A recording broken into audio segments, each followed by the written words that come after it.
Experiment ചെയ്യാം. ആദ്യം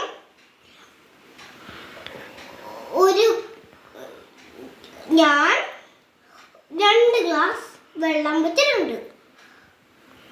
ഉപ്പുവെള്ളം, സാധാരണ വെള്ളം.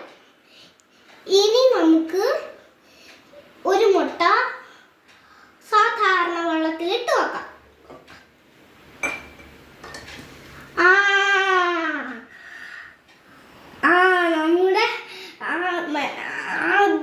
നമ്മുടെ സാധാരണ വെള്ളത്തിൽ മുട്ടയിട്ടാൽ താനും അതിന് ഡെൻസിറ്റി കുറവാണ്. സാധാരണ വെള്ളത്തിന് നമുക്ക് ഈ മുട്ട എടുക്കണം. എന്നിട്ട് നമുക്ക് ഉപ്പ് വെള്ളത്തിൽ ഇട്ട് വെക്കാം.